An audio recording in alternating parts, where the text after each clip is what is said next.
ಸಂಜೆ 5 ಗಂಟೆಗೆ ಪಾರ್ಟಿ ರೌಂಡ್ಸ್ನಲ್ಲಿ ನಾಳೆಯಿಂದ ವಿಶೇಷ ಅಧಿವೇಶನ, ರಾಜ್ಯಪಾಲರು ಅಧಿವೇಶನವನ್ನು ಉದ್ದೇಶಿಸಿ ಮಾತಾಡ್ತಾರೆ ಇತ್ಯಾದಿ ಇತ್ಯಾದಿ ಸುದ್ದಿ ಕೊಡ್ತಾ ಇದ್ವಿ. ಏಕಾಏಕಿ ಒಂದು ನ್ಯೂಸ್ ಅಲರ್ಟ್ ಬರೋದಕ್ಕೆ ಶುರುವಾಯಿತು. ಜಂಟಿ ಅಧಿವೇಶನವನ್ನುದ್ದೇಶಿಸಿ ಭಾಷಣ ಮಾಡುವುದಕ್ಕೆ ರಾಜ್ಯಪಾಲರು ನಿರಾಕರಿಸಿದ್ದಾರೆ ಅಂತ. ನಿರಾಕರಿಸಿದ್ದಾರೆ. ನಾವು ನಿನ್ನೆ ನ್ಯೂಸ್ ಅವರ್ನಲ್ಲಿ ಹೇಳಿದ್ದು ಅನೇಕ ಸಲನೇ ಈ ವಿಷಯ ಹೇಳಿದ್ದೀವಿ. ನೋಡಿ, ಕರ್ನಾಟಕಕ್ಕೆ ರಾಜ್ಯಪಾಲರು ಯಾರ್ಯಾರು ಬಂದಿದ್ದಾರಲ್ಲ, whatever political appointee they were, ಅಂದರೆ ರಾಜ್ಯದಲ್ಲಿ ಒಂದು ಪಕ್ಷದ ಆಡಳಿತ, ಕೇಂದ್ರದಲ್ಲಿ ಇನ್ನೊಂದು ಪಕ್ಷದ ಆಡಳಿತ, ಕೇಂದ್ರ ಸರ್ಕಾರ ರಾಷ್ಟ್ರಪತಿಗಳ ಮೂಲಕ ರಾಜ್ಯಪಾಲರನ್ನು ಕಳಿಸುತ್ತೆ. ಅದು ಏನೇ ಇದ್ದರೂ ತೀರಾ ಬೀದಿ ಬದಿಯ ಹೋರಾಟ ಆಗಿಲ್ಲ, ಇಲ್ಲಿ ಬೀದಿ ಬದಿಯ ಬಡದಾಟ ಆಗಿಲ್ಲ. ಅಷ್ಟರ ಮಟ್ಟಿಗೆ ಕರ್ನಾಟಕ ಒಂದು ಗುಡ್ ಸ್ಟೇಟು ಅಂತ ಮಾತಾಡ್ತಾ ಇದ್ವಿ. ಇದು ಏಕಾಏಕಿ ರಾಜ್ಯಪಾಲರ ನಿರಾಕರಣೆ ಅಂತ ಸುದ್ದಿ ಬಂದ ತಕ್ಷಣ ಏನಪ್ಪ ಹಿಂಗಾಗೋಯ್ತು ಅಂತ ಅಂದ್ಕೊಂಡ್ವಿ ನಾವು. ನೆನ್ನೆ ತಾನೇ ತಮಿಳ್ನಾಡಿಂದ ಅಷ್ಟು ಹೇಳಿದ್ದೀವಿ. ತಮಿಳ್ನಾಡಿಂದು RN ರವಿ ಅವರು ಭಾಷಣ ಮಾಡದೆ ಎದ್ದು ಹೋಗಿ ರಾಷ್ಟ್ರಗೀತೆಯನ್ನು ಹಾಡಿಸದೇ ಇದ್ದದಕ್ಕೆ ಆಕ್ಷೇಪ ವ್ಯಕ್ತಪಡಿಸಿ ಎಲ್ಲ ಆಗಿಬಿಟ್ಟಿದೆ. 3ನೇ ಸಲ ಅದಾಗ್ತಾ ಇರೋದಲ್ಲಿ. ಕರ್ನಾಟಕನೂ ಹೀಗೆ ಆಗ್ಬಿಡುತ್ತಾ ಅಂತ ಅನ್ನಿಸ್ತು. ಅದಾದ ಮೇಲೆ ಬ್ಯಾಕ್ ಟು ಬ್ಯಾಕ್ ಬೆಳವಣಿಗೆಗಳು. 5 ಗಂಟೆಗೆ ಈ ಸುದ್ದಿ ನಾವು ಬ್ರೇಕ್ ಮಾಡಿದ್ವಿ. 5 ಗಂಟೆ 45 ನಿಮಿಷಕ್ಕೆ ಕಾನೂನು ಸಚಿವ HK ಪಾಟೀಲ್ರು, advocate general Shashikiran Shetty, AS Ponnanna ಮುಖ್ಯಮಂತ್ರಿಗಳ ಕಾನೂನು ಸಲಹೆಗಾರರು ರಾಜಭವನಕ್ಕೆ ಹೋದರು. ಅದಕ್ಕಿಂತ ಸ್ವಲ್ಪ ಮುಂಚೆ ಸ್ವತಃ ಸ್ಪೀಕರ್ ಅವರು ಹೋಗಿದ್ದರು, UT ಖಾದರ್ ಅವರು ಹೋಗಿದ್ದರು ರಾಜ್ಯಪಾಲರ ಜೊತೆಗೆ ಮಾತಾಡೋದಕ್ಕೆ. ಈ ನಿಯೋಗ ಹೋಗುವುದಕ್ಕಿಂತ ಮೊದಲೇ ಬೆಳವಣಿಗೆಗಳು ಸುಮಾರಾಗಿದ್ವು. ರಾಜ್ಯಪಾಲರು ಏನು ಭಾಷಣ ಮಾಡಬೇಕು ಅನ್ನೋದನ್ನು ಒಂದು ಭಾಷಣ ರೆಡಿ ಮಾಡಿರ್ತಾರೆ. ಅದನ್ನು ಸಚಿವ ಸಂಪುಟದಲ್ಲಿ ಇಡ್ತಾರೆ. ಸಚಿವ ಸಂಪುಟ ಸಭೆಯಲ್ಲಿ ಇಡ್ತಾರೆ. ಸಭೆ ಆ ಭಾಷಣ ನೋಡಿ ಓಕೆ ಮಾಡುತ್ತೆ. ಅದಾದ ನಂತರ ಆ ಭಾಷಣದ ಕಾಪಿನ ರಾಜಭವನಕ್ಕೆ ಕಳಿಸ್ತಾರೆ. ಆ ಪ್ರಾಸೆಸ್ ಆಗಿದೆ ಇಲ್ಲಿ. ರಾಜ್ಯಪಾಲರು ಕೂತ್ಕೊಂಡು ಓದಿದ್ದಾರೆ ಅದನ್ನು. ಆ ಭಾಷಣಗಳ ಪೈಕಿ 11 ಪ್ಯಾರಾಗ್ರಾಫ್ಗಳು ಅವ್ರಿಗೆ ಸರಿ ಅನಿಸಿಲ್ಲ. ಸರಿ ಅನಿಸಿಲ್ಲ ಅವ್ರಿಗೆ. ಈಗ ಸರಿ ಅನ್ನಿಸೋದು, ಸರಿ ಅನ್ನಿಸದೇ ಇರೋದು ಯಾವ ಲೆಕ್ಕಾಚಾರದ ಮೇಲೆ? ಈ ಅಧಿವೇಶನ ಕರೆದಿರೋದರ ಮೂಲ ಉದ್ದೇಶ ಕೇಂದ್ರ ಸರ್ಕಾರ ತೆಗೆದುಕೊಂಡಿರುವ ಒಂದು ನಿರ್ಣಯವನ್ನು ವಿರೋಧಿಸೋದು. ಮನ್ರೇಗಾ ಯೋಜನೆ ಏನಿತ್ತಲ್ಲ, ನರೇಗಾ ಯೋಜನೆ, ಅದರಲ್ಲಿದ್ದ ಮಹಾತ್ಮ ಗಾಂಧಿ ಹೆಸರನ್ನು ಕೈಬಿಟ್ಟು ಇಡೀ ಯೋಜನೆ ಹೆಸರನ್ನೇ ಚೇಂಜ್ ಮಾಡಿಬಿಟ್ಟಿದ್ದಾರೆ.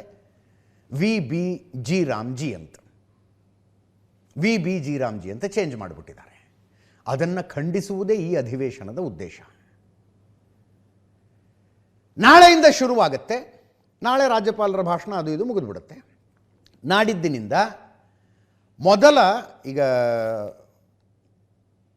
ನಾಡಿದ್ದಿನಿಂದ 3 ದಿವಸ ಬೇರೆ ಬೇರೆ ವಿಷಯ ಚರ್ಚೆ ಆಗುತ್ತೆ. ಆನಂತರ 3 ದಿವಸ ರಜೆ ಇದೆ. ಅದಾದ ಮೇಲೆ 2 ದಿವಸಗಳ ಚರ್ಚೆ ರಾಮ್ಜಿ ಕಾನೂನನ್ನು ವಿರೋಧಿಸೋದಕ್ಕೆ. ರಾಜ್ಯಪಾಲರಿಗೂ ಒಂದು ದ್ವಂದ್ವ ಕಾಡಿರಬೇಕು. ಪಾರ್ಲಿಮೆಂಟ್ ಕಾನೂನನ್ನು ಪಾಸ್ ಮಾಡಿದೆ. ಲೋಕಸಭೆ ರಾಜ್ಯಸಭೆಯಲ್ಲಿ ಬಹುಮತದಿಂದ ಪಾಸಾಗಿದೆ. ರಾಷ್ಟ್ರಪತಿಗಳ ಸೈನ್ ಹಾಕಿದ್ದಾರೆ ಅದಕ್ಕೆ. ಅದು ಕಾನೂನಾಗಿದೆ. ಈಗ ರಾಜ್ಯಪಾಲರು ಯಾರು? ಕೇಂದ್ರ ಸರ್ಕಾರದ ಸೂಚನೆಯ ಮೇರೆಗೆ ರಾಷ್ಟ್ರಪತಿಗಳಿಂದ ರಾಜ್ಯಗಳಿಗೆ ಬಂದಂಥವರವರು. ರಾಷ್ಟ್ರಪತಿಗಳ ಅಪಾಯಿಂಟಿ. ಯಾವ ಮಸೂದೆಗೆ ರಾಷ್ಟ್ರಪತಿಗಳು ಸೈನ್ ಹಾಕಿ ಕಾನೂನು ಮಾಡಿದಾರಲ್ಲ, ಆ ಮಸೂದೆಯ ವಿರುದ್ಧ ನಾನು ಮಾತಾಡೋದು ಹೆಂಗೆ ಅಂತ ಆ ದ್ವಂದ್ವ ಕಾಡಿರುತ್ತೆ ಅವ್ರಿಗೆ. ಆ ಮಸೂದೆಯ ವಿರುದ್ಧ ನಾನು ಮಾತಾಡೋದು ಹೆಂಗಪ್ಪ? ರಾಷ್ಟ್ರಪತಿಗಳ ಸೈನ್ ಹಾಕಿದ್ದಾರೆ ಅದಕ್ಕೆ ಅಂತ. ಅದಕ್ಕೆ ಅಬ್ಜೆಕ್ಟ್ ಮಾಡಿದ್ರಂತೆ. ಎಲ್ಲಿ ಕಮ್ಯುನಿಕೇಟ್ ಮಾಡಬೇಕು? ಮುಖ್ಯಮಂತ್ರಿಗಳ ಕಚೇರಿ ಕಮ್ಯುನಿಕೇಟ್ ಮಾಡೋದಲ್ಲ, ಮುಖ್ಯ ಕಾರ್ಯದರ್ಶಿ ಅವರ ಕಚೇರಿ ಕಮ್ಯುನಿಕೇಟ್ ಮಾಡಬೇಕು. ಅದನ್ನು ಕಮ್ಯುನಿಕೇಟ್ ಅವರು ಮಾಡಿದ್ದಾರೆ. ಇಂತಿಂಥ ಪ್ಯಾರಾಗಳನ್ನು ತೆಗೆದುಹಾಕಿ ಅಂತೇನೋ ಹೇಳಿದ್ರಂತೆ. ಅದಾದ ನಂತರ ಮುಖ್ಯ ಕಾರ್ಯದರ್ಶಿಗಳ ಕಚೇರಿಯಿಂದ ಲೆಟ್ರ್ ಹೋಗಿದೆ ರಾಜಭವನಕ್ಕೆ, ಅದನ್ನು ಚೇಂಜ್ ಮಾಡೋದಕ್ಕಾಗೋದಿಲ್ಲ ಅಂತ. ಹಾಗಿದ್ರೆ ನಾನು ಬರೋದೇ ಇಲ್ಲ ಅಂತ ಓರಲಿ ಕಮ್ಯುನಿಕೇಷನ್ ಬಂತಂತೆ ರಾಜಭವನದಿಂದ. ನಮಗೆ ಬಂದ ಸುದ್ದಿ ಅದು. ಅಷ್ಟೆಲ್ಲ ಆದ ನಂತರ ಕಾನೂನು ಸಚಿವರ ನೇತೃತ್ವದಲ್ಲಿ ನಿಯೋಗ ಹೋಯಿತು ರಾಜಭವನಕ್ಕೆ. ನಿಯೋಗ ಹೋಯಿತು, ರಾಜ್ಯಪಾಲರ ಜೊತೆ ಮಾತಾಡಿದ್ರು. ಹೊರಗಡೆ ಬಂದ ಮೇಲೆ HK ಪಾಟೀಲ್ರು ಏನು ಹೇಳಿದ್ರು, ಕಾನೂನು ಸಚಿವರು ಏನು ಹೇಳಿದ್ರು ಕೇಳಿಸ್ಕೊಳ್ಳಿ ಒಮ್ಮೆ. ನಾಳೆ ಜಂಟಿ ಸದನವನ್ನು ರಾಜ್ಯಪಾಲರು ಕರೆದಿದ್ದಾರೆ. ಜಂಟಿ ಸದನವನ್ನು ಉದ್ದೇಶಿಸಿ ಸನ್ಮಾನ್ಯ ಘನವೆತ್ತ ರಾಜ್ಯಪಾಲರು ತಮ್ಮ ಭಾಷಣವನ್ನು ಅಸೆಂಬ್ಲಿ ಹಾಗೂ ಕೌನ್ಸಿಲ್ ಸದಸ್ಯರುಗಳಿಗೆ ಮಾಡಲಿದ್ದಾರೆ. ಕ್ಯಾಬಿನೆಟ್, ಸರ್ಕಾರ, ಸಚಿವ ಸಂಪುಟ ರಾಜ್ಯಪಾಲರ ಭಾಷಣವನ್ನು ಸಿದ್ಧ ಮಾಡಬೇಕು. ಆ ರಾಜ್ಯಪಾಲರ ಭಾಷಣ ನಾವೇನು ಸರ್ಕಾರದವರು ಸಿದ್ಧ ಮಾಡಿರ್ತೀವಿ ಅದನ್ನು ಅವರು ಓದಬೇಕು. ಇದು ಒಂದು ಪದ್ಧತಿ. ಆ ನಮ್ಮ ಸಂವಿಧಾನದ ಅನ್ವಯ ನಾವು ಇತ್ತೀಚೆಗೆ ರಾಜ್ಯಕ್ಕೆ ಆಗಿರ್ತಕ್ಕಂಥ ಏನು ದೊಡ್ಡ ಹಿನ್ನಡೆ ಆಗಿದೆ, ಭಾರಿ ತೊಂದರೆ ಆಗಿದೆ, ಅವುಗಳ ಬಗ್ಗೆ ಸೂಕ್ಷ್ಮವಾಗಾದರೂ ನಾವು ಪ್ರಸ್ತಾಪ ಮಾಡಲೇಬೇಕಲ್ಲ. ಆ ವಿಚಾರಗಳನ್ನು ಸುಮಾರು 10-12 ಪ್ಯಾರಾಗಳನ್ನು ನಾವು ನಮ್ಮ ರಾಜ್ಯಪಾಲರ ಭಾಷಣದಲ್ಲಿ ಸಹಜವಾಗಿ ಬರೆದಿದ್ದೇವೆ, ಕಳಿಸಿದ್ದೇವೆ. ರಾಜ್ಯಪಾಲರಿಗೆ ಕೆಲವು ಪ್ಯಾರಾಗಳನ್ನು ಕೈ ಬಿಡಬೇಕು ಅನ್ನೋದ್ರ ಬಗ್ಗೆ ತಮ್ಮದೇ ಆದ ಅಭಿಪ್ರಾಯವನ್ನು ವ್ಯಕ್ತ ಮಾಡಿದ್ದಾರೆ. ಆ ಪ್ಯಾರಾಗಳನ್ನು ಕೈ ಬಿಡ್ತಕ್ಕಂಥದ್ದು ಅಷ್ಟು ಸಮಂಜಸ, ಸೂಕ್ತ ಆಗೋದಿಲ್ಲ ಅನ್ನುವಂಥ ಅಭಿಪ್ರಾಯವೂ ನಮ್ಮದಾಗಿತ್ತು. ನರೇಗಾ ಆ್ಯಕ್ಟನ್ನು ಮರುಸ್ಥಾಪನೆ ಮಾಡಬೇಕು ಅಂಥೇಳಿ ಕೇಂದ್ರ ಸರ್ಕಾರಕ್ಕೆ ನಮ್ಮ ಸದನಗಳಲ್ಲಿ ಆಗ್ರಹಿಸುವಂಥದ್ದೇನಿದೆ ಅದನ್ನು ಮಾಡಬೇಕು ಅನ್ನುವಂಥ ಈ ಹಲವಾರು ಪ್ಯಾರಾಗಳಿವೆ. ಆದರೆ ಅವರು 11 ಪ್ಯಾರಾಗಳನ್ನು ಬಿಡಬೇಕು ಅನ್ನುವಂಥ ಒಂದು ಸಲಹೆಯನ್ನು ಕೊಟ್ಟಿದ್ದಾರೆ. ನಾವು ಮಾನ್ಯ ಮುಖ್ಯಮಂತ್ರಿಗಳ ಜೊತೆಗೆ ಚರ್ಚೆ ಮಾಡಿ ಮುಂದೆ ನಮ್ಮ ನಿರ್ಣಯವನ್ನು ರಾಜ್ಯಪಾಲರಿಗೆ ನಾವು ಕಳಿಸಿ ಮುಖ್ಯಮಂತ್ರಿಗಳ ಜೊತೆಗೆ ಚರ್ಚೆ ಮಾಡಿ ನಮ್ಮ ನಿರ್ಣಯವನ್ನು ರಾಜ್ಯಪಾಲರಿಗೆ ತಿಳಿಸ್ತೀವಿ ಅಂತ ಎಚ್ ಕೆ ಪಾಟೀಲರು ಹೇಳಿದ್ರು. ಮುಖ್ಯಮಂತ್ರಿಗಳ ಜೊತೆ ಚರ್ಚೆ ನಡೀತಾ ಇದೆ, ಈಗ ನಡೀತಾ ಇದೆ. ನಿರ್ಣಯವನ್ನು ಅವರಿಗೆ ಹೇಳಲಾಗುತ್ತೆ. 2 ಸಾಧ್ಯತೆ ಏನು, ಇಲ್ಲ ನಾವು ಚೇಂಜ್ ಮಾಡೋದಕ್ಕಾಗೋದಿಲ್ಲಪ್ಪ, ದಿಸ್ ಈಸ್ ಅವರ್ ಸ್ಪೀಚ್ ಅಂತ ಹೇಳೋದು. ಆವಾಗ ball is in the court of governor. ರಾಜ್ಯಪಾಲರಿಗೆ ಸಂವಿಧಾನದ 176ನೇ ವಿಧಿ ಮ್ಯಾಂಡೇಟ್ ಮಾಡುತ್ತೆ. ವಿವೇಚನಾಧಿಕಾರ ಇಲ್ಲ, ನಿಮಗೆ ಬೇಕಿದ್ರೆ ಹೋಗಿ ಭಾಷಣ ಮಾಡಿ, ಬೇಡದಿದ್ದರೆ ಬಿಡಿ ಅಂತ. ಪ್ರತಿ ವರ್ಷ ಮೊದಲನೆಯ ಅಧಿವೇಶನವನ್ನು ಉದ್ದೇಶಿಸಿ ರಾಜ್ಯಪಾಲರು ಮಾತನಾಡಬೇಕು, ಸಂವಿಧಾನ ಹೇಳೋದನ್ನು. ಥಾವರ್ ಚಂದ್ ಗೆಹ್ಲೋಟ್ ಅವರು ಈ ವಿಷಯದಲ್ಲಿ ಬಹಳ ಸೆನ್ಸಿಬಲ್ ಇದ್ದಾರೆ, ಸೆನ್ಸಿಟಿವ್ ಇದ್ದಾರೆ, ಕಾನ್ಷಿಯಸ್ ಇದ್ದಾರೆ. ಸಂವಿಧಾನ ಹಂಗೆ ಹೇಳುತ್ತೆ. ಹಂಗಿದ್ದಾಗ ಅವರ ಮುಂದಿನ ಆಪ್ಷನ್ ಏನು? ಅದು ಈಗಾಗಲೇ ಅನೇಕ ರಾಜ್ಯಗಳಲ್ಲಿ ಸೆಟ್ ಆಗಿದೆ. ಅದು ನೆನ್ನೆ ತಮಿಳುನಾಡಿಂದ ಹೇಳಿದ್ವಿ, ಕೇರಳದಲ್ಲಾಗಿದೆ. ನೆನ್ನೆ ತಮಿಳುನಾಡಿನಲ್ಲಿ ಏನು ಮಾಡಿದರು? ರಾಜ್ಯಪಾಲ ರವಿಯವರು, RN ರವಿ ಅವರು ಏನು ಮಾಡಿದ್ರು? ಬಂದರು, ತಮಿಳುನಾಡಿನ ನಾಡಗೀತೆ ಹಾಡಲಾಯಿತು, ರಾಷ್ಟ್ರಗೀತೆ ಹಾಡಿ ಅಂದರು. ಇಲ್ಲ, ಅದಕ್ಕೆ ಅವಕಾಶ ಇಲ್ಲ ಅಂತ ಸ್ಪೀಕರ್ ಅಂದರು. ನಾನು ಭಾಷಣ ಮಾಡೋದಿಲ್ಲ ಅಂತ ಅಲ್ಲಿಟ್ಟು ಹೋಗ್ಬಿಟ್ರು. ಅದಾದ ನಂತರ ಮುಖ್ಯಮಂತ್ರಿ ಸ್ಟಾಲಿನ್ ಅವರು ರಾಜ್ಯಪಾಲರು ಭಾಷಣ ಮಾಡಿದಂತೆಯೇ ಅಂತ ನಿರ್ಣಯವನ್ನು ಪಾಸ್ ಮಾಡಿ ನಮ್ಮ ಮುಂದಿನ ಪ್ರಾಸೆಸ್ ಶುರು ಮಾಡೋಣ ಅಂದ್ಬಿಟ್ರು. ರಾಜ್ಯಪಾಲರಲ್ಲಿ ಬಂದು ಕೂತ್ಕೊಂಡಿದ್ದಾರಲ್ಲ, ಅವ್ರು ಭಾಷಣ ಮಾಡ್ದಂಗೆ ಅಪ್ಪ. ಏನು ಭಾಷಣ ಮಾಡಿದ್ರು ಕಾಪಿ ಇಲ್ಲಿದೆ ನೋಡಿ, ತಗೊಳ್ಳಿ, ಇದ್ರ ಮೇಲೆ ಚರ್ಚೆ ಮಾಡೋಣ ಅಂತ ಶುರುವಾಗ್ಬಿಡುತ್ತೆ. ಹಾಗೆ ಇದು ಆಗಿದೆ ಮುಂಚೆನೂ. ಇನ್ನೊಂದೇನು ಪಾಸಿಬಿಲಿಟಿ, ರಾಜ್ಯಪಾಲರು ಭಾಷಣ ನೋಡ್ಕೋತಾರೆ, ಮೊದಲೇ ಕೊಟ್ಟಿರ್ತಾರೆ ಅವ್ರಿಗೆ. ಯಾವ ವಿಷಯ, ಯಾವ ವಾಕ್ಯಗಳನ್ನು ಹೇಳೋದಕ್ಕೆ ಅವ್ರಿಗೆ ಮನಸ್ಸಿಲ್ವಲ್ಲ, ಅದನ್ನ ಅಂಡರ್ಲೈನ್ ಮಾಡ್ಕೊಂಡು ಅದನ್ನಷ್ಟು ಸ್ಕಿಪ್ ಮಾಡ್ಕೊಂಡ್ಬಿಡ್ತಾರೆ. ಹೇಳೋದೇ ಇಲ್ಲ ಅದನ್ನು. ತಮಗೇನು ಬೇಕೋ ಅದನ್ನಷ್ಟು ಓದ್ಬಿಡ್ತಾರೆ. ಆ್ಯಡ್ ಮಾಡೋದಕ್ಕೆ ಅವಕಾಶ ಇಲ್ಲ, ತಮಗೇನು ಬೇಕೋ ಅದನ್ನು ಸೇರಿಸೋದಕ್ಕೆ ಅವಕಾಶ ಇಲ್ಲ. ತಮಗೇನು ಬೇಡೋ ಅದನ್ನು ಬಿಟ್ಟು ಉಳಿದಿದ್ದು ಓದ್ಬಿಡೋದು. ಅಲ್ಲಿಗೆ ಅವರು ಎಷ್ಟೇ ಓದಿರಲಿ, ಇಡೀ ಭಾಷಣದಲ್ಲಿನ 4 ಸಾಲು ಓದಿರಲಿ, ಅವರು ಇಡೀ ಭಾಷಣವನ್ನು ಅವರು ಓದಿದಂತೆಯೇ ಅಂತ ಒಂದು ನಿರ್ಣಯ ಅಂಗೀಕರಿಸ್ಬಿಡ್ತಾರೆ. ಅದರಲ್ಲಿ ಏನು ಬರೆದು ಕೊಟ್ಟಿದ್ರು ಅದನ್ನು ಓದಿದಾರಪ್ಪ ಅವರು ಅಂತ ನಿರ್ಣಯ ಅಂಗೀಕರಿಸ್ಬಿಡೋದು. ಇದು ಅನ್ಕಾನ್ಸ್ಟಿಟ್ಯೂಷನಲ್ಲ ಅಲ್ಲ, ಬಟ್ ಇರ್ರೆಗ್ಯುಲರ್. ಅಂದರೆ ಹಿಂಗೆ ಮಾಡಿಬಿಟ್ರಾ ಅನ್ನೋದಷ್ಟೇ. ಅದು ಸಂವಿಧಾನಕ್ಕೆ ತದ್ವಿರುದ್ಧವಾಗಿ ನಡೆದುಕೊಂಡಿರುವಂಥ ಯಾವ ನ್ಯಾಯಾಲಯವೂ ಇನ್ನೂ ತನಕ ಹೇಳಿಲ್ಲ. ಥಾವರ್ ಚಂದ್ ಗೆಹ್ಲೋಟ್ ಅವರಿಗೆ ಆ 11 ಪ್ಯಾರಾಗಳನ್ನು ರಾಜ್ಯ ಸರ್ಕಾರ, ಸಚಿವ ಸಂಪುಟ ತೆಗೆಯೋದಕ್ಕೆ ಒಪ್ಪಲೇ ಇಲ್ಲ ಅಂದರೆ ಅದೊಂದು ಅವಕಾಶ ಇದೆ. ಅದನ್ನು ಬಿಟ್ಟು ಓದ್ಬಿಡೋದಪ್ಪ, ಉಳಿದಿದ್ದ ಭಾಷಣ, ಪೂರ್ತಿ ಭಾಷಣ ಓದ್ದಂಗೆ ಅದು ಅಂತ ಮಾಡಿಬಿಡಬಹುದು. ರಾಜ್ಯ ಸರ್ಕಾರದ ಮುಂದೆ ಏನಾದ್ರು ಅವಕಾಶ ಇದೆಯಾ? ಆಯ್ತು, ಹೆಂಗೂ ರಾಜ್ಯಪಾಲರು ಹೇಳ್ತಾ ಇದ್ದಾರೆ, ಎಷ್ಟು ಕೇಳ್ಕೊಂಡಿದ್ದಾರೆ ಅಂದಮೇಲೆ ಆಯ್ತು ಬಿಡಿ, ಆ 11 ಪ್ಯಾರ ನಾವು ಡಿಲೀಟೇ ಮಾಡಿಬಿಡ್ತೀವಿ, ಬೇಡವೇ ಬೇಡ. ಅಥವಾ ಅದರಲ್ಲಿರಬಹುದಾದ, ಗೊತ್ತಿಲ್ಲ ಅದಿನ್ನೂ ಆ ಭಾಷಣದಲ್ಲಿ ಏನು ಬರೆದಿದ್ದಾರೆ ಗೊತ್ತಿಲ್ಲ, ಅದರಲ್ಲಿರಬಹುದಾದ ಕಠಿಣ ಶಬ್ದಗಳನ್ನು, ಹಾರ್ಶ್ ವರ್ಡ್ಸನ್ನು ತೆಗೆದು ಸ್ವಲ್ಪ ಮೆಲೋಡೌನ್ ಮಾಡಿ ಭಾಷಣ ಬರೆದು ಕೊಡಬಹುದಾ? ಹಂಗೆ ಮಾಡೋದಕ್ಕೂ ಅವಕಾಶ ಇಲ್ಲ. ಯಾಕಂದರೆ ಅವಕಾಶ ಇಲ್ಲ ಇನ್ ದ ಸೆನ್ಸ್, ಸಚಿವ ಸಂಪುಟ ಅನುಮೋದನೆ ಮಾಡಿರೋದು ಅದನ್ನು, ಸಚಿವ ಸಂಪುಟ ಓಕೆ ಮಾಡಿರೋ ಭಾಷಣ, ಅದನ್ನು ತಿದ್ದಬೇಕು, 2 ಶಬ್ದ ತಿದ್ದಬೇಕು ಅಂದರೆ ಮತ್ತೆ ಸಚಿವ ಸಂಪುಟ ಸಭೆ ಆಗಬೇಕು. ಎಲ್ಲಿ ಮಾಡ್ತಾರೆ ಈಗ? ಸಚಿವ ಸಂಪುಟ ಸಭೆ ಆಗಬೇಕು. ಆದ್ದರಿಂದ ಭಾಷಣವನ್ನು ಯಥಾವತ್ತಾಗಿ ನಾವು ಕೊಡ್ತೀವಿ ಅಂತ ಹೇಳುವ ಸಾಧ್ಯತೆ ಸರ್ಕಾರದ ಕಡೆಯಿಂದ, ನನಗೆ ಬೇಕಾದಷ್ಟು ನಾನು ಓದ್ತೀನಿ ಬಿಡಿ ಅಂತ ರಾಜ್ಯಪಾಲರು ಹೇಳುವ ಸಾಧ್ಯತೆ ಜಾಸ್ತಿ ಇದೆ. ಥಾವರ್ಚಂದ್ ಗೆಹ್ಲೋಟ್ರು ಹೆಂಗೆ ಅಂತ ತಿಳ್ಕೊಂಡವ್ರು ಹೇಳ್ತಾರೆ, ಅವರು ನಾಳೆ ಭಾಷಣಕ್ಕೆ ಬರೋದಿಲ್ಲ ಅಂತ ಹೇಳುವ ಸಾಧ್ಯತೆ ಕಡಿಮೆ ಅಂತ. ಬರ್ತಾರೆ, ಅವರು ಭಾಷಣ ಮಾಡ್ತಾರೆ.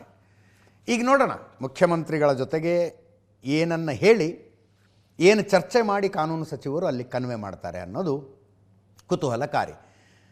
ಗವರ್ನರ್ ಹತ್ರ ಇರುವ 2ನೇ ಆಪ್ಷನ್ ಹೇಳಿದ್ನಲ್ಲ ನಾನು, ತಮಗೆ ಬೇಡವಾದದ್ದನ್ನು ಸ್ಕಿಪ್ ಮಾಡಿ ಉಳಿದಿದ್ದ ಭಾಷಣ ಓದುವಂಥದ್ದು. ನೆನ್ನೆ ಕೇರಳದಲ್ಲಿ ಆಗಿದ್ದು ಅದೇ. ಕೇರಳದಲ್ಲಿ ಹಂಗೆ ಆಗಿಲ್ಲ ಅಂತ ರಾಜಭವನ ಹೇಳ್ತಾ ಇದೆ. ಸಾರಿ, ನಾನು ರಾಜಭವನ್ ರೂಢಿಯಿಂದ ಹೇಳ್ತಾ ಇದ್ದೀನಿ, ಹೆಸರು ಚೇಂಜ್ ಆಗಿದೆ ಅವ್ರದ್ದು, ಲೋಕಭವನ. ಅದು ಹಂಗೆ ಸ್ಕಿಪ್ ಮಾಡಿಲ್ಲ ಅವರು ಅಂತ ಕೇರಳ ಲೋಕಭವನ ಹೇಳ್ತಾ ಇದೆ. ಸ್ಕಿಪ್ ಮಾಡಿದ್ದಾರೆ ಅಂತ ಪಿಣರಾಯಿ ವಿಜಯನ್ ಹೇಳ್ತಾ ಇದ್ದಾರೆ. ರಾಜೇಂದ್ರ ಅರ್ಲೇಕರ್ ಕೇರಳದ ರಾಜ್ಯಪಾಲರು, ನೆನ್ನೆ ಅಧಿವೇಶನ ಶುರುವಾಗಿದೆ ಅಲ್ಲಿ, ಅವರು ಕೂಡ ಕೇಂದ್ರ ಸರ್ಕಾರವನ್ನು ಟೀಕಿಸುವಂಥ ವಿಷಯಗಳನ್ನು ಬಿಟ್ಟುಬಿಟ್ರಂತೆ. ಪಿಣರಾಯಿ ವಿಜಯನ್ ಅವರು ಹೇಳ್ತಾರೆ, ಕೇರಳ ಸರ್ಕಾರ ಸಿದ್ಧಪಡಿಸಿದ್ದ ಪೂರ್ತಿ ಭಾಷಣವನ್ನು ರಾಜ್ಯಪಾಲರು ಓದಿಲ್ಲ. ಕೇಂದ್ರ ಸರ್ಕಾರವನ್ನು ಟೀಕಿಸಿದ ಭಾಗಗಳನ್ನು ರಾಜ್ಯಪಾಲರು ಕೈಬಿಟ್ಟಿದ್ದಾರೆ.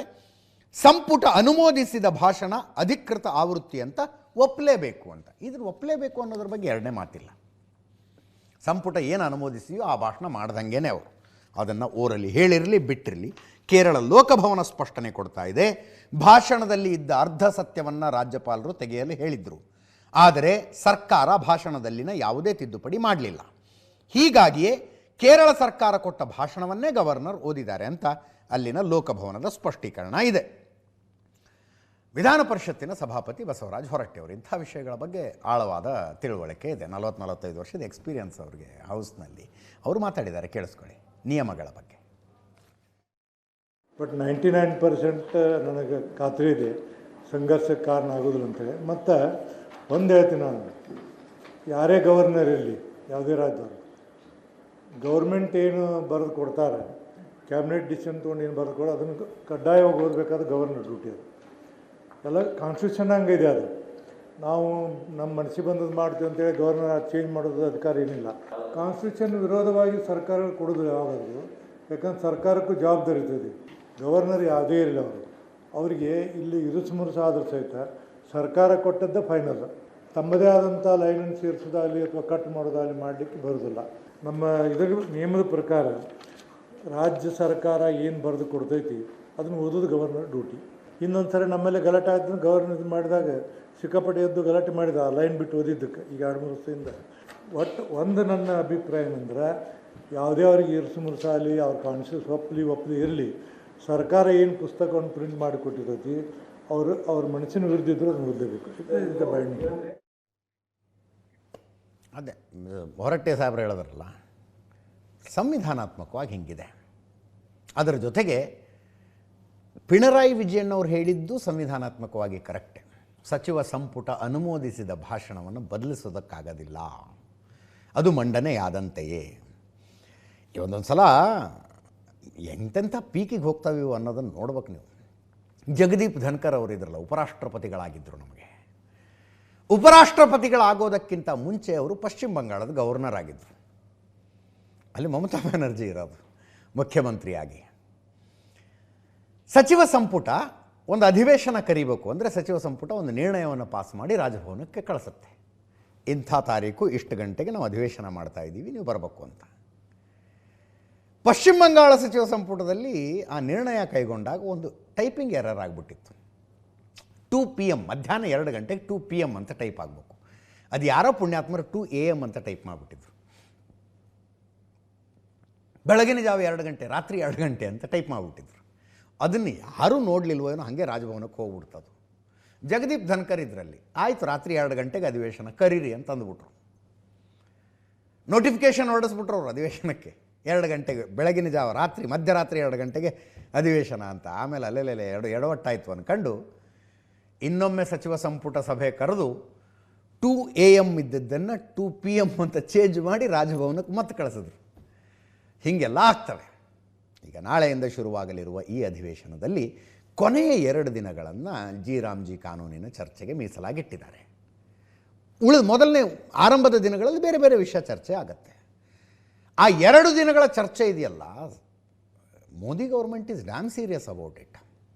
ಶತಾಯ ಗತಾಯ ನರೇಗಾನ ಜಿ ರಾಮ್ಜಿ ಮಾಡಿದ್ದನ್ನು ಸಮರ್ಥನೆ ಮಾಡಿಕೊಳ್ಳಲೇಬೇಕು ಅಂತ. ನಾಳೆ ಶಿವರಾಜ್ ಸಿಂಗ್ ಚೌಹಾಣ್ ಬರ್ತಿದ್ದಾರೆ ಬೆಂಗಳೂರಿಗೆ.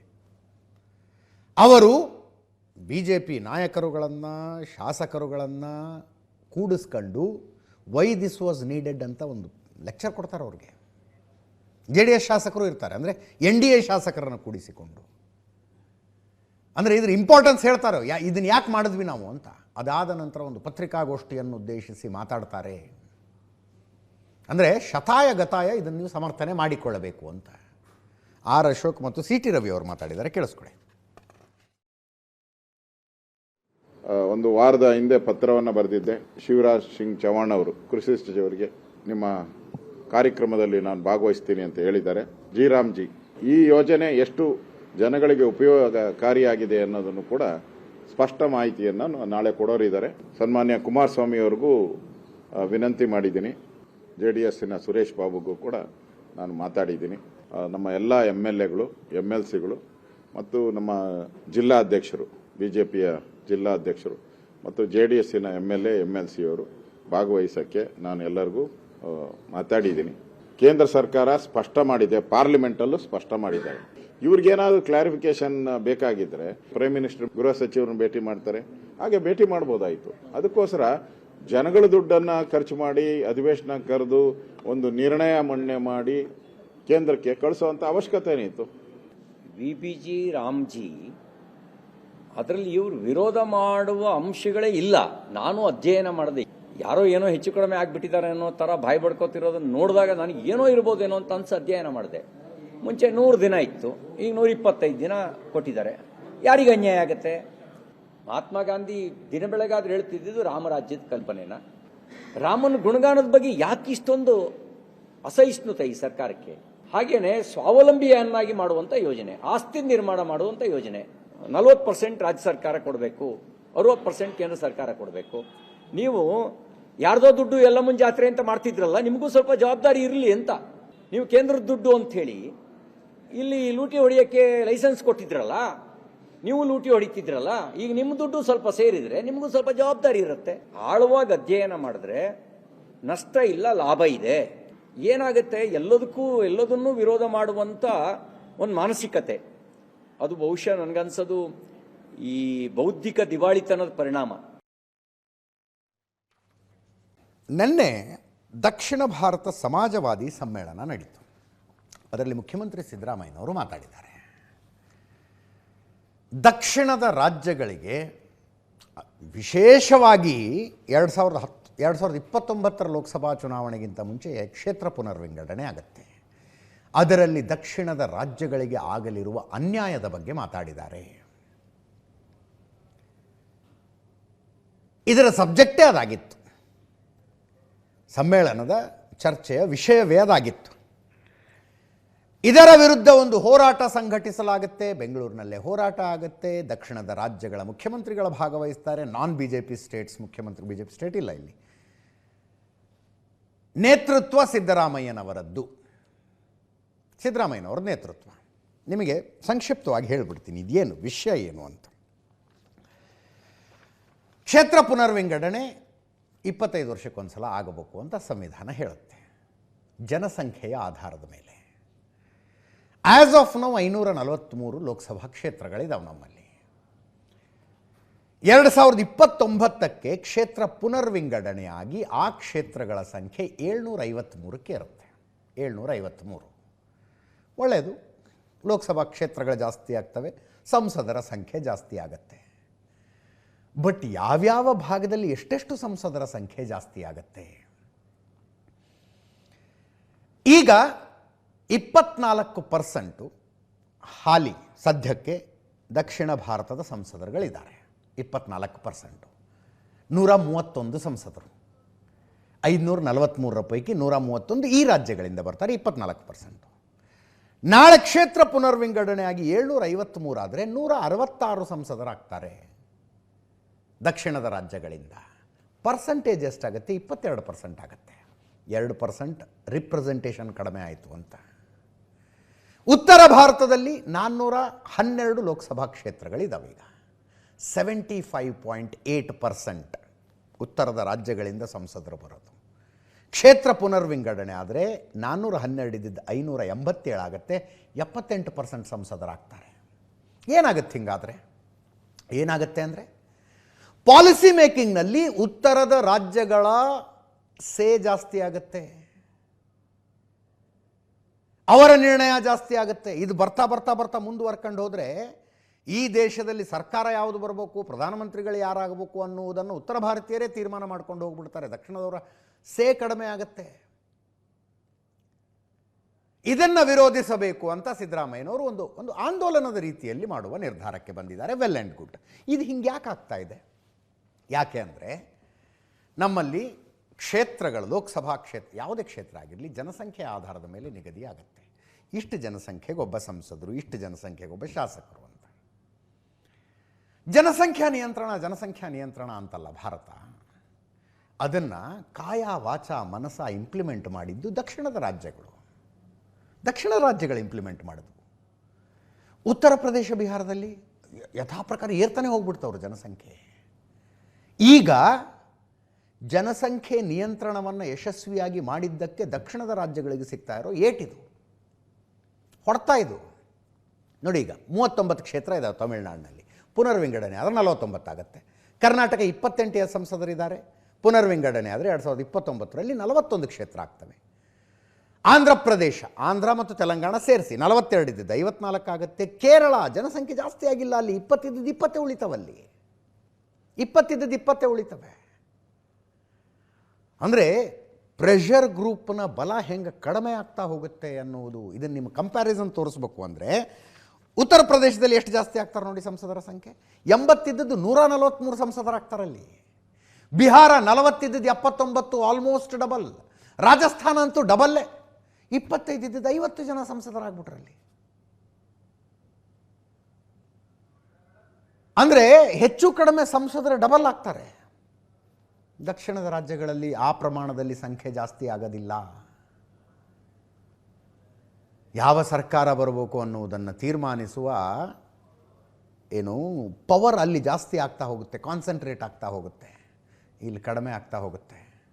ಮಧ್ಯಪ್ರದೇಶ 29 ಇದ್ದದ್ದು 52 ಆಗುತ್ತೆ. ಪಶ್ಚಿಮ ಬಂಗಾಳ 42 ಸಂಸದರಿಗೆ 60 ಸಂಸದರು ಬರ್ತಾರೆ. ಮಹಾರಾಷ್ಟ್ರ 48 ಇದ್ದದ್ದು 76 ಆಗ್ತಾರೆ. ಯಾರು ತುಂಬ ಯಶಸ್ವಿಯಾಗಿ ಜನಸಂಖ್ಯಾ ನಿಯಂತ್ರಣವನ್ನು ಮಾಡಿದ್ರಲ್ಲ ಅವರಿಗೆ ಬಹುಮಾನ ಸಿಗಬೇಕಾಗಿತ್ತು ರೀ, ಅಪ್ರಿಸಿಯೇಷನ್ ಸಿಗಬೇಕಾಗಿತ್ತು.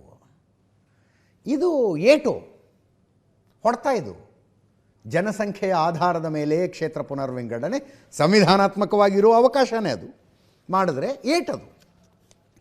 1951ರ ಜನಸಂಖ್ಯೆಗೆ 494 ಕ್ಷೇತ್ರಗಳಿದ್ದು ಜನಸಂಖ್ಯೆ 36.1 ಕೋಟಿ ಇತ್ತು. ಅವಾಗ 36 ಕೋಟಿ 10 ಲಕ್ಷ. 1951 ಮೊದಲನೇ ಸಲ ಕ್ಷೇತ್ರಗಳ ರಚನೆಯಾದಾಗ 10 ವರ್ಷಗಳ ನಂತರ ಮತ್ತೊಮ್ಮೆ ಆಯಿತು. 522 ಕ್ಷೇತ್ರಗಳಾದವು. 43.9 ಕೋಟಿ ಜನಸಂಖ್ಯೆ ಇತ್ತು. 1971 ಲಾಸ್ಟ್ ಕ್ಷೇತ್ರ ಪುನರ್ವಿಂಗಡಣೆ ಆಗಿದ್ದು.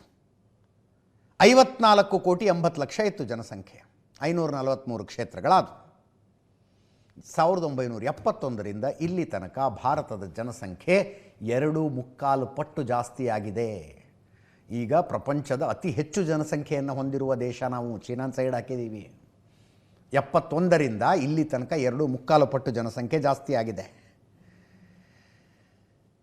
1975ರಲ್ಲಿ ಒಂದು ನಿರ್ಣಯ ತಗೊಂಡು ಇನ್ನು 25 ವರ್ಷಗಳ ನಂತರ ಕ್ಷೇತ್ರ ಪುನರ್ವಿಂಗಡಣೆ ಮಾಡೋಣ ಅಂದರು. 1975ರಲ್ಲಿ 25 ವರ್ಷಗಳ ನಂತರ ಅಂದರೆ 2020ನೇ ಇಸ್ವಿಲಿ ಆಗಬೇಕಾಗಿತ್ತು.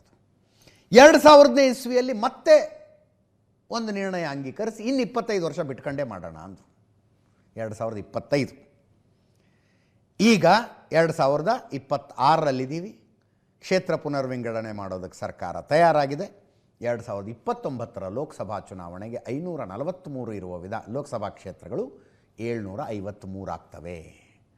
ಇದರಲ್ಲಿ ದಕ್ಷಿಣದ ರಾಜ್ಯಗಳ ಸಂಖ್ಯೆ ಉತ್ತರದ ರಾಜ್ಯಗಳ ಸಂಖ್ಯೆಗೆ ಕಂಪೇರ್ ಮಾಡಿದ್ರೆ ಆ ಪ್ರಮಾಣದಲ್ಲಿ ಜಾಸ್ತಿ ಯಾಕಾಗೋದಿಲ್ಲ ಅನ್ನೋ ಪ್ರಶ್ನೆಯನ್ನು ಸಿದ್ದರಾಮಯ್ಯನವರು ಕೇಳ್ತಾ ಇದ್ದಾರೆ. Very valid question. ಮುಂದಿನ ಸುದ್ದಿಗೆ ಹೋಗೋಣ. ಡೊನಾಲ್ಡ್ ಟ್ರಂಪು 2ನೇ ಅವಧಿಗೆ ಅಮೇರಿಕದ ಅಧ್ಯಕ್ಷರಾಗಿ ಇವತ್ತಿಗೆ 365 ದಿವಸ ಆಯಿತು. 1 ವರ್ಷ ಕಂಪ್ಲೀಟ್. ಮೊದಲ ಅವಧಿ 2017ರಿಂದ 2021 ತನಕ. ಜನವರಿ 20, 2017ರಿಂದ ಜನವರಿ 20, 2021 ತನಕ ಮೊದಲ ಅವಧಿ. 2ನೇ ಅವಧಿಯಲ್ಲಿ 2025 ಜನವರಿ 20ಕ್ಕೆ ಅಧಿಕಾರ ವಹಿಸಿಕೊಂಡಿದ್ದರು. ನೆನ್ನೆಗೆ 365 ದಿನ, ಇವತ್ತಿಗೆ 1 ವರ್ಷ ಕಂಪ್ಲೀಟ್. ಅಲ್ಲೂ ಕೂಡ ಈ ಸಾಧನೆಗಳ ಹೊತ್ತಿಗೆಯನ್ನು ಬಿಡುಗಡೆ ಮಾಡ್ತಾರೆ ಅಂತ ಅನಿಸುತ್ತೆ. 365 ದಿನ 365 ಜಯ ಅಂತ ಏನೇನು ನನ್ನ ಅವಧಿಯಲ್ಲಿ ಏನೇನಾಯಿತು, ಸಾಧನೆಗಳೇನು ಅನ್ನೋದರ ಪಟ್ಟಿಯನ್ನು ಡೊನಾಲ್ಡ್ ಟ್ರಂಪ್ ಬಿಡುಗಡೆ ಮಾಡಿದ್ದಾರೆ. ಲಿಸ್ಟ್ ಇದೆ ಅದರದ್ದು. ಅಮೆರಿಕಕ್ಕೆ ಬರುವ ವಲಸಿಗರ ಮೇಲೆ ಸಂಪೂರ್ಣ ನಿಯಂತ್ರಣ ಹೇರಿದ್ದು, 26 ಲಕ್ಷಕ್ಕಿಂತ ಹೆಚ್ಚು ವಲಸಿಗರನ್ನು ಗಡೀಪಾರು ಮಾಡಿದ್ದು, ಶಿಕ್ಷೆಗೊಳಗಾಗಿದ್ದ ಕ್ರಿಮಿನಲ್ ಚಟುವಟಿಕೆಗಳಲ್ಲಿ ಭಾಗವಹಿಸಿದ್ದ 4 ಲಕ್ಷ ಅಕ್ರಮ ವಲಸಿಗರನ್ನು ಗಡೀಪಾರು ಮಾಡಿದ್ದು, ಮಾದಕ ವಸ್ತುಗಳ ಕಳ್ಳ ಸಾಗಾಣಿಕೆಯನ್ನು 56%ಗೆ ಇಳಿಸಿದ್ದು, 56% ಕಡಿಮೆ ಆಗಿದೆಯಂತೆ ಟ್ರಂಪ್ ಅಧಿಕಾರಕ್ಕೆ ಬಂದ ಮೇಲೆ. ರಾಷ್ಟ್ರೀಯ ಭದ್ರತೆಯ ದೃಷ್ಟಿಯಿಂದ 1 ಲಕ್ಷ ವೀಸಾಗಳನ್ನು ರದ್ದು ಮಾಡಿದಾರಂತೆ. ಹೊಸ ವಿದೇಶಿ ವಿದ್ಯಾರ್ಥಿಗಳ ಸಂಖ್ಯೆಯಲ್ಲಿ 17% ಕಡಿಮೆ ಮಾಡಿದಾರಂತೆ. ನೋಡಿ, ಭಾರತದಂಥ ದೇಶಕ್ಕೆ ವಿದೇಶಿ ವಿದ್ಯಾರ್ಥಿಗಳ ಸಂಖ್ಯೆ ಜಾಸ್ತಿ ಮಾಡಿದ್ರೆ ಅದು ಹೆಮ್ಮೆ. ಅಂದರೆ ಇಷ್ಟು ಹೆಚ್ಚಿನ ಸಂಖ್ಯೆಯಲ್ಲಿ ವಿದ್ಯಾರ್ಥಿಗಳು ನಮ್ಮಲ್ಲಿ ಬಂದರು ಅಂತ. ಅಲ್ಲಿ ಕಡಿಮೆ ಮಾಡಿದ್ದನ್ನು ಸಾಧನೆ ಅಂತ ಹೇಳ್ತಾ ಇದ್ದಾರೆ. 17% ಕಡಿಮೆ ಮಾಡಿದ್ದೀವಿ ನಾವು ಅಂತ. ಲೆಫ್ಟಿಸ್ಟ್ NGOಗಳಿಗೆ ಸರ್ಕಾರದಿಂದ ಕೊಡ್ತಾ ಇದ್ದಂಥ ದುಡ್ಡನ್ನು ನಿಲ್ಲಿಸಿದ್ದಾರೆ. ಅಕ್ರಮ ವಲಸಿಗರ ಮಕ್ಕಳಿಗೆ ಜನ್ಮಸಿದ್ಧ ಪೌರತ್ವ ಕೊನೆಗೊಳಿಸಲಾಗಿದೆ. ಅಮೆರಿಕದಲ್ಲಿ ಯಾವುದೋ ಒಂದು ಮಗು ಅಮೇರಿಕದ ನೆಲದಲ್ಲಿ ಡೆಲಿವರಿಯಾಗಿ ಹುಟ್ಟಿದ್ರೆ, ಅಮೇರಿಕದ ನೆಲದಲ್ಲಿ ಜನ್ಮ ತಗೊಂಡ್ರೆ, ತಂದೆ ತಾಯಿ ಅಕ್ರಮವಾಗಿ ಬಂದವರು ಸಕ್ರಮವಾಗಿ ಬಂದವರು ವಾಟ್ ಎವರ್ ಇಟ್ ಈಸ್, ಆ ಮಗು ಅಮೇರಿಕದ ಪೌರತ್ವವನ್ನು ಪಡ್ಕೊಳ್ತಿತ್ತು. ಅಂಥದ್ದೊಂದು ಕಾನೂನಿತ್ತಲ್ಲಿ. ಅಲ್ಲಿ ಹುಟ್ಟಿದ್ರೆ ಮುಗೀತು ಅಂತ. ಅಮೇರಿಕದ ಬೌಂಡ್ರಿಲಿ ಹುಟ್ಟಿದ್ರೆ ಮುಗೀತಪ್ಪ. ಅದನ್ನು ಟ್ರಂಪ್ ನಿಲ್ಲಿಸ್ಬಿಟ್ರು. ಅಪ್ಪ ಅಮ್ಮ ಅಕ್ರಮ ವಲಸಿಗರಾಗಿದ್ದರೆ ಮಗುನೂ ಅಕ್ರಮ ವಲಸಿಗನೇ ಅಂತ.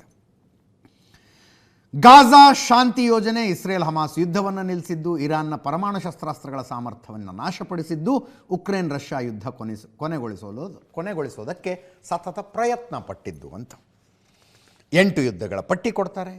ಮತ್ತೆ ಹೇಳಿದ್ರು, 80ನೇ ಸಲ ಹೇಳಿದ್ರು. ಯಾರೋ ಪುಣ್ಯಾತ್ಮರು ಕೂತ್ಕೊಂಡು ಎಣಿಸ್ತಾ ಇದ್ದಾರೆ ಅದನ್ನು. ಡೊನಾಲ್ಡ್ ಟ್ರಂಪ್ ಭಾರತ ಪಾಕಿಸ್ತಾನ ಯುದ್ಧ ನಾನು ನಿಲ್ಲಿಸ್ತೆ ಅಂತ ಎಷ್ಟು ಸಲ ಹೇಳಿದ್ರು ಅಂತ. 80ನೇ ಸಲ. ಭಾರತ ಪಾಕಿಸ್ತಾನಗಳು ಪರಮಾಣು ಯುದ್ಧದ ಹೊಸ್ತಿಲಲ್ಲಿದ್ವು. ಕನಿಷ್ಠ 1 ಕೋಟಿ ಜನರ ಪ್ರಾಣ ಉಳಿಸಿದ್ದೀನಿ ನಾನು ಅಂತಾರೆ ಅವರು. 1 ಕೋಟಿ ಜನರ ಪ್ರಾಣ ಉಳಿಸಿದ್ದೀನಿ. ಎಕ್ಸ್ಟೆಂಪೋರ್ ಭಾಷಣದ ಕಿಂಗ್ ನೋಡ್ರಿ ಮನುಷ್ಯ. 1 ವರ್ಷದ ಅವಧಿಯ ಸಾಧನೆಗಳನ್ನು ಹೇಳುವುದಕ್ಕೆ ಕರೆದಂಥ ನೀನು ಪ್ರೆಸ್ ಕಾನ್ಫರೆನ್ಸ್ ಅಂತಿರೋ, ಕಾರ್ಯಕ್ರಮ ಅಂತಿರೋ, ಅದರಲ್ಲೂ ಕೂಡ ಮತ್ತು ನೊಬೆಲ್ ಪ್ರೈಸು ಅಂತಾರೆ ಅವರು. Nobel price 8 ಸಿಗಬೇಕಾಗಿತ್ತಂತೆ. ಒಂದೊಂದು ಯುದ್ಧ ನಿಲ್ಲಿಸಿದ್ದಕ್ಕೂ ಒಂದೊಂದು ನೊಬೆಲ್ ಪ್ರೈಸ್ ಸಿಗಬೇಕಾಗಿತ್ತು. ಮತ್ತೆ ಮರಿಯಾ ಮಚಾಡೋನ ಹೊಗಳಿದ್ರು. ವೆನಿಜುವೆಲಾದ ವಿಪಕ್ಷ ನಾಯಕಿ ನೊಬೆಲ್ ಶಾಂತಿ ಪುರಸ್ಕಾರ ಬಂತಲ್ಲ, ಮರಿಯಾ ಮಚಾಡೋ ಹೇಳಿದ್ರಂತೆ, ನನಗಲ್ಲ ಟ್ರಂಪಿಗೆ ಸಿಗಬೇಕಾಗಿತ್ತು ಅಂತ. ತಂದು ವೈಟ್ ಹೌಸ್ ತನಕ ತಂದು ಕೊಟ್ಟೋಗ್ಬಿಟ್ರಲ್ಲ ನೊಬೆಲ್ ಪಾರಿತೋಷಕವನ್ನು. ಟ್ರಂಪಿಗೆ ಅದೊಂದು ಬೇತು ಅಂತಾರೆ ನಮ್ಮ ಕಡೆ, ಅದು ಹತ್ಕೊಂಡಂಗಾಗಿದೆ. ಇದರ ಜೊತೆಗೆ ಗ್ರೀನ್ಲ್ಯಾಂಡು ಡೊನಾಲ್ಡ್ ಟ್ರಂಪ್ರ ಹೊಸ ಬೇತದು. ಅದನ್ನು ತಗೋಬೇಕು. ಇದಕ್ಕೆ ಯುರೋಪಿಯನ್ ಯೂನಿಯನ್ ಖಂಡತುಂಡವಾಗಿ ವಿರೋಧಿಸ್ತಾ ಇದೆ. ನ್ಯಾಟೋ ಖಂಡತುಂಡವಾಗಿ ವಿರೋಧಿಸ್ತಾ ಇದೆ. ಮಾರ್ಕ್ ಕಾರ್ನಿ, ಕೆನಡಾದ ಪ್ರಧಾನಿ, ಡೊನಾಲ್ಡ್ ಟ್ರಂಪರ ಹೆಸರನ್ನು ನೇರವಾಗಿ ಹೇಳಲಿಲ್ಲ. ಅವ್ರು ಹೇಳಿದ್ದು ಹೆಂಗಿತ್ತು ಅಂದರೆ, ಇದೇನಾದರೂ ಆದರೆ ವರ್ಲ್ಡ್ ಆರ್ಡರೇ ಚೇಂಜ್ ಆಗಿಬಿಡುತ್ತೆ ಅಂತ. ಅವ್ರು ಲಾಸ್ಟಲ್ಲಿ ಒಂದು ಸೆಂಟೆನ್ಸ್ ಹೇಳ್ತಾರೆ, ನಾನು ನೇರವಾಗಿ ಹೇಳ್ತೀನಿ, ನಾವು ಪರಿವರ್ತನೆಯ ಮಧ್ಯದಲ್ಲಿಲ್ಲ, ಬಿರುಕಿನ ಮಧ್ಯದಲ್ಲಿದ್ದೇವೆ ಅಂತ. ಬಿರುಕಿನ ಮಧ್ಯದಲ್ಲಿದ್ದೇವೆ ಅಂತ. ಡೊನಾಲ್ಡ್ ಟ್ರಂಪು ದಾವೋಸಲ್ಲಿದ್ದಾರೆ, ಜಾಗತಿಕ ಹೂಡಿಕೆದಾರರ ಸಮ್ಮೇಳನದಲ್ಲಿ. ಅಲ್ಲಿ ಮತ್ತೆ ಮಾತಾಡಿದ್ದಾರೆ, ನಾವೆಷ್ಟು ಫರ್ಮ್ ಇದ್ದೀವಿ ನೋಡಿ ಅಂತ. ಯಾವ ವಿಷಯದಲ್ಲಿ ಫರ್ಮು? ಗ್ರೀನ್ಲ್ಯಾಂಡನ್ನು ತಗೊಳ್ಳೇಬೇಕು ಅನ್ನುವ ವಿಷಯದಲ್ಲಿ. ತಗೊಂಡೇ ತಗತೀವಿ ಅಂತಾರೆ ಅವರು. ಅಂತ ನಾನು ಸುಮ್ಮನೆ ಪಾಸಿಂಗ್ ರಿಮಾರ್ಕ್ ರೀತಿಯಲ್ಲಿ ಅಂದೆ, ಎಲ್ಲಿ ಪುಣ್ಯಾತ್ಮನ ಸಲುವಾಗಿ 3ನೇ ವರ್ಲ್ಡ್ ವಾರೇ ಶುರುವಾಗ್ಬಿಡುತ್ತೇನೋ ಅಂತ, 3ನೇ ವಿಶ್ವಯುದ್ಧವೇ ಶುರುವಾಗ್ಬಿಡುತ್ತೇನೋ ಅಂತ. ದಿನದಿಂದ ದಿನಕ್ಕೆ ಹಾಗೆ ಅನ್ಸೋದಕ್ಕೆ ಶುರುವಾಗಿದೆ. ಈತ ನಡೆದುಕೊಳ್ತಾ ಇರುವ ರೀತಿ, ಆಡ್ತಾ ಇರುವ ಮಾತುಗಳನ್ನು ನೋಡಿದ್ರೆ ಗ್ರೀನ್ಲ್ಯಾಂಡಿಗೆ ಆಲ್ರೆಡಿ ನ್ಯಾಟೋ ಪಡೆಗಳು ಬಂದಿಳಿದಿದ್ದಾವೆ. ನಾವು ತಗೊಳ್ಳಿಲ್ಲ ಅಂದರೆ ರಷ್ಯಾದವರು ಚೀನಾದವರು ತಗೊಂಡ್ಬಿಡ್ತಾರೆ ಅದನ್ನು ಅಂತ ಟ್ರಂಪ್ ಹೇಳಿದ್ದು. ನೆನ್ನೆ ಪುಟಿನ್ ಸ್ಪಷ್ಟಪಡಿಸಿದ್ದಾರೆ, ಗ್ರೀನ್ಲ್ಯಾಂಡನ್ನು ತೆಗೆದುಕೊಳ್ಳುವ ವಿಷಯದಲ್ಲಿ ನಮಗೆ ಯಾವ ಆಸಕ್ತಿಯೂ ಇಲ್ಲ ಅಂತ. ವ್ಲಾಡಿಮಿರ್ ಪುಟಿನ್ ರಷ್ಯಾದ ಅಧ್ಯಕ್ಷರೇ ಸ್ಪಷ್ಟಪಡಿಸಿದ್ದಾರೆ ನೆನ್ನೆ. ಅದು ಬಿಡಿ, ದಾವೋಸ್ನಲ್ಲಿ ನಡೆದಂಥ ಇಂಡಿಯನ್ ಸೆಂಟ್ರಿಕ್, ಭಾರತ ಕೇಂದ್ರಿತ ಡೆವಲಪ್ಮೆಂಟ್ ಒಂದರ ಬಗ್ಗೆ ನಾವು ಮಾತಾಡಬೇಕು ಈಗ. ಇದೊಂದು ರೀತಿಯಲ್ಲಿ ಡೊನಾಲ್ಡ್ ಟ್ರಂಪ್ರ ಮನಮಾನಿಗೆ ಯುರೋಪಿಯನ್ ಒಕ್ಕೂಟ ಮತ್ತು ಭಾರತ ಸೇರಿಕೊಂಡು ಕೊಟ್ಟಂಥ ತಿರುಗೇಟಿದ್ದಂಗಿದೆ.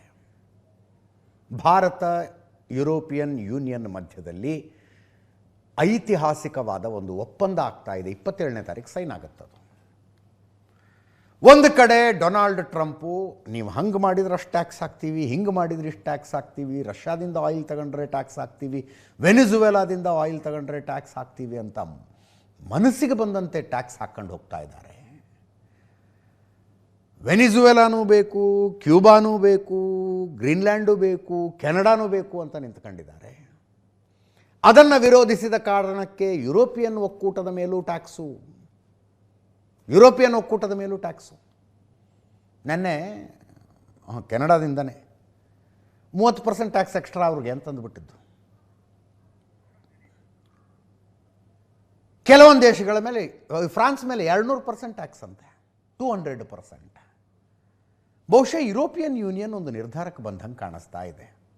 ಈ 20 ವರ್ಷಗಳ ಕಾಲ ಹಗ್ಗ ಜಗ್ಗಾಡಿ ಒಂದು ಫ್ರೀ ಟ್ರೇಡ್ ಅಗ್ರಿಮೆಂಟಿಗೆ ಬಂದಿದ್ದಾರೆ ಅಂತಂದರೆ ಅಮೇರಿಕನ್ ಕೈ ಬಿಟ್ಟೆ ವ್ಯಾಪಾರ ಮಾಡೋಣ, ನೋಡೋಣ ಏನಾಗುತ್ತೆ ಅನ್ನುವ ನಿರ್ಧಾರಕ್ಕೆ ಬಂದಂಗೆ ಕಾಣಿಸ್ತಾ ಇದೆ. ಇದು ಅಧಿಕೃತ ಚರ್ಚೆಯಲ್ಲಿರೋದ್ರ ಬಗ್ಗೆ ನಾನು ಮಾತಾಡ್ತಾ ಇಲ್ಲ. ದಾವೋಸ್ನಲ್ಲಿ ಇವತ್ತು ಅನೌನ್ಸ್ ಆಯ್ತಿದು. ಯುರೋಪಿಯನ್ ಒಕ್ಕೂಟದ ಮುಖ್ಯಸ್ಥೆ ಉರ್ಸುಲಾ ಘೋಷಣೆ ಮಾಡಿದ್ರು. ಏನಂತ? This is mother of all deals ಅಂತ. ಉರ್ಸುಲಾ ಓಂಡೋರ್ ಯುರೋಪಿಯನ್ ಯೂನಿಯನ್ನಿನ ಮುಖ್ಯಸ್ಥೆ. ಇಡೀ ಜಗತ್ತಿನ GDPಯ 25%, ಕಾಲು ಭಾಗ ಇದರ ಅಂಡರ್ನಲ್ಲಿ ಬರುತ್ತೆ ಅಂತ ಹೇಳ್ತಾರೆ ಅವರು. ಜನವರಿ 27ನೇ ತಾರೀಕು ಡೆಲ್ಲಿಯಲ್ಲಿ ಇದರ ಸೈನ್ ಆಗುತ್ತೆ. ಜನವರಿ 25ಕ್ಕೆ ಯುರೋಪಿಯನ್ ಯೂನಿಯನ್ನ ಅನೇಕ ಲೀಡರ್ಗಳು ಬರ್ತಾರೆ ಡೆಲ್ಲಿಗೆ. 26ನೇ ತಾರೀಕು ರಿಪಬ್ಲಿಕ್ ಡೇ ಪರೇಡ್ನಲ್ಲಿ ಅತಿಥಿಗಳಾಗಿ ಭಾಗವಹಿಸ್ತಾರೆ. ಫಾರ್ ದ ಫಸ್ಟ್ ಟೈಮ್ ಅಲ್ಲಿನ ಸೇನೆ ಕರ್ತವ್ಯ ಪಥದಲ್ಲಿ ಪರೇಡ್ ಮಾಡುತ್ತೆ. ಮಾರನೇ ದಿವಸ ಭಾರತದ ಜೊತೆ ಫ್ರೀ ಟ್ರೇಡ್ ಅಗ್ರಿಮೆಂಟ್ ಸೈನ್ ಆಗ್ತಾರೆ. 77ನೇ ಗಣರಾಜ್ಯೋತ್ಸವಕ್ಕೆ ಈ ಸಲ ಮುಖ್ಯ ಅತಿಥಿಗಳಾಗಿ ಯುರೋಪಿಯನ್ ಒಕ್ಕೂಟದ ನಾಯಕರುಗಳು ಬರ್ತಾ ಇದ್ದಾರೆ. ಉರ್ಸುಲಾ ಓಂಡೋರ್ ಇರ್ತಾರೆ, ಯುರೋಪಿಯನ್ ಕೌನ್ಸಿಲ್ ಅಧ್ಯಕ್ಷ ಆಂಟೋನಿಯೋ ಕೋಸ್ಟಾ ಇರ್ತಾರೆ. 3 ದಿವಸ ಭಾರತದ ಭೇಟಿ. ಲಾಸ್ಟ್ ಡೇ 27ನೇ ತಾರೀಕು ಮಹತ್ವದ ಒಪ್ಪಂದಗಳಿಗೆ ಸೈನ್ ಆಗುತ್ತೆ. ಅದರಲ್ಲಿ ಫ್ರೀ ಟ್ರೇಡ್ ಅಗ್ರಿಮೆಂಟ್ ಕೂಡ ಒಂದು. ಉರ್ಸುಲಾನೇ ಹೇಳಿದ್ರು ಇದನ್ನು, ಮದರ್ ಆಫ್ ಆಲ್ ಡೀಲ್ಸ್ ಇದು. ಪಿಯೂಷ್ ಗೋಯಲ್ ಅವರು ಅಂದರು, ಹೋಗಿ ಬಂದರು ಅವರು ದಾವೋಸಿಗೆ. ಅವರು ಹೇಳ್ತಾರೆ, yes it is indeed mother of all deals ಅಂತ. ಭಾರತ ಯುರೋಪ್ ಒಕ್ಕೂಟ ಮುಕ್ತ ವ್ಯಾಪಾರ ಎಲ್ಲ ಒಪ್ಪಂದಗಳ ತಾಯಿ, ಮದರ್ ಆಫ್ ಆಲ್ ಡೀಲ್ಸ್. ಈ ಒಪ್ಪಂದ ಭಾರತ ಮತ್ತು ಯುರೋಪ್ಗೆ ಪರಸ್ಪರ ಲಾಭದಾಯಕ. ಇದು ಭಾರತೀಯ ರಫ್ತುದಾರರಿಗೆ ಸೂಪರ್ ಡೀಲ್ ಆಗಲಿದೆ. ಭಾರತ ಯುರೋಪ್ ಒಕ್ಕೂಟ ವ್ಯಾಪಾರ ಪರಸ್ಪರ ಪೂರಕವಾಗಿದೆ, ಸ್ಪರ್ಧೆಯಲ್ಲಿಲ್ಲ ಅಂತ. ಅಂದರೆ ಯಾವ ವಸ್ತುಗಳನ್ನು ನಾವು ಪ್ರೊಡ್ಯೂಸ್ ಮಾಡ್ತೀವಿ, ಅವರು ಪ್ರೊಡ್ಯೂಸ್ ಮಾಡ್ತಾರೆ, ಆ ವಿಷಯಗಳನ್ನು ಒಬ್ಬರು ಇನ್ನೊಂದು ದೇಶದಲ್ಲಿ ತುರುಕುವ ಬಗ್ಗೆ ಸ್ಪರ್ಧೆ ಅಲ್ಲ ಇದು.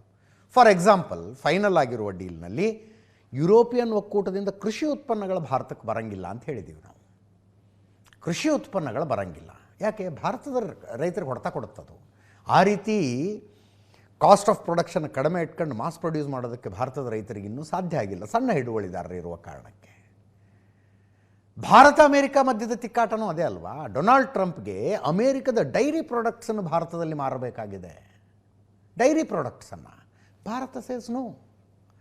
ನಮ್ಮಲ್ಲಿ 1 ಹಸು 2 ಹಸು 4 ಹಸುಗಳನ್ನು ಕಟ್ಕೊಂಡು ಹಾಲು ಕರೆದು ಡೈರಿಗೆ ಹಾಕ್ತಾರೆ. ಅದರಿಂದ ಡೈರಿ ಉತ್ಪನ್ನಗಳು ಜಾಸ್ತಿ ಪ್ರೊಡ್ಯೂಸ್ ಆಗೋದು ನಮ್ಮಲ್ಲಿ. ಅಮೇರಿಕದಲ್ಲಿ ಹಂಗಲ್ಲ. ಅತ್ಯಾಧುನಿಕ ತಂತ್ರಜ್ಞಾನದಿಂದ 10 ಜನ ಸೇರಿಕೊಂಡು 1000 ಗಟ್ಟಲೆ ಹಸು ಸಾಕ್ತಾರೆ ಅವರು. ನಮ್ಮಲ್ಲಿ 1 ಲೀಟ್ರ್ ಹಾಲಿನ ಉತ್ಪಾದನೆಗೆ ಫಾರ್ ಎಕ್ಸಾಂಪಲ್ ಹೇಳೋದು ನಾನು 30-35 ರೂಪಾಯಿ ಖರ್ಚಾದರೆ 1 ಲೀಟ್ರ್ ಹಾಲು ಪ್ರೊಡ್ಯೂಸ್ ಮಾಡೋದಕ್ಕೆ ಅಲ್ಲಿ 17-18 ರೂಪಾಯಿಗೆ 1 ಲೀಟ್ರ್ ಪ್ರೊಡ್ಯೂಸ್ ಮಾಡ್ತಾರೆ ಅವರು. ಎಲ್ಲ ತಂದು ವಸ್ತುಗಳನ್ನು ಇಲ್ಲಿ ಸುರಿದ್ರೆ ಕಡಿಮೆ ರೇಟಿಗೆ ಮಾರೋದಕ್ಕೆ ಸಾಧ್ಯ ಆಗುತ್ತೆ ಅವ್ರಿಗೆ. ನಮ್ಮಲ್ಲಿ ಹಸು ಎಮ್ಮೆ ಕಟ್ಕೊಂಡವ್ರು ಎಲ್ಲಿಗೆ ಹೋಗ್ಬೇಕು ಅಂತ ಭಾರತ ಕೇಳೋದು.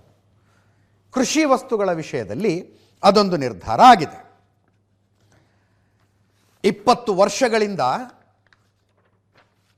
ಚರ್ಚೆಯಲ್ಲಿತ್ತಿದ್ದು 2007ರಿಂದ ಅಂದರೆ 18 ವರ್ಷ ಅನ್ಕೊಳ್ಳಿ.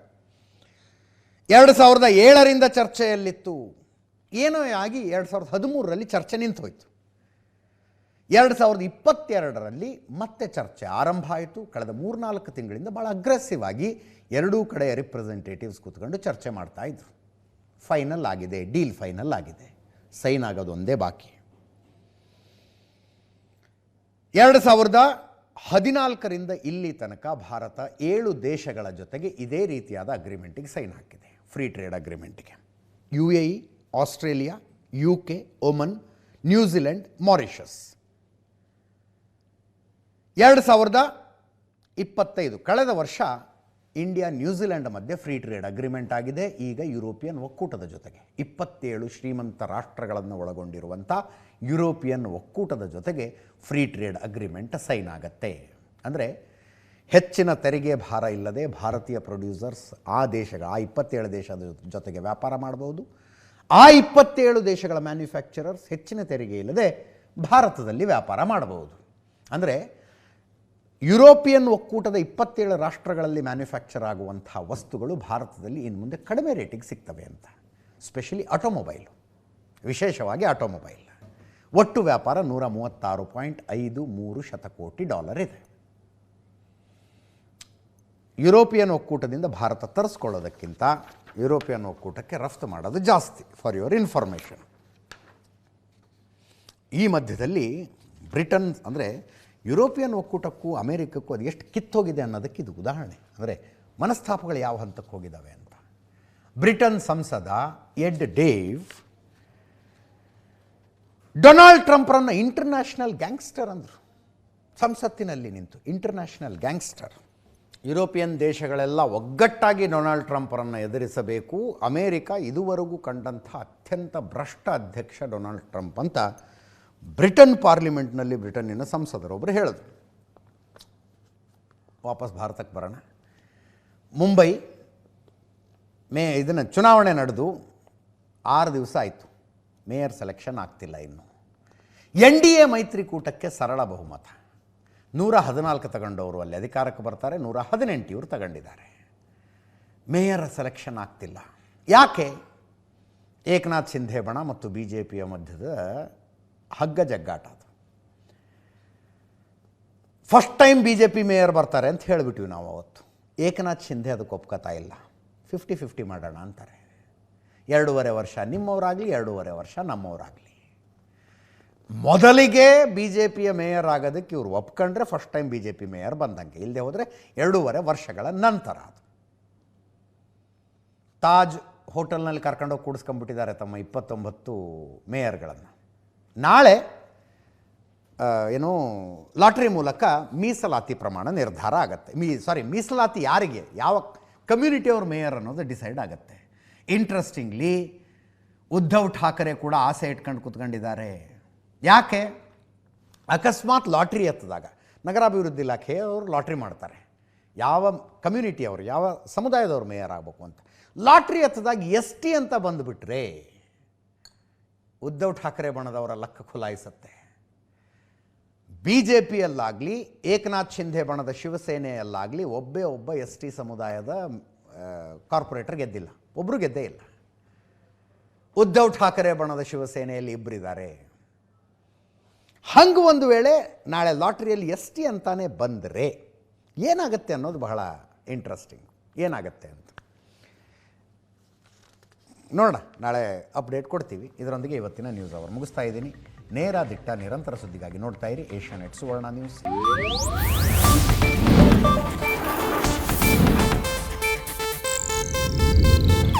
ಇದು ಏಷ್ಯಾನೆಟ್ न्यूज नेटवर्क प्रस्तुति।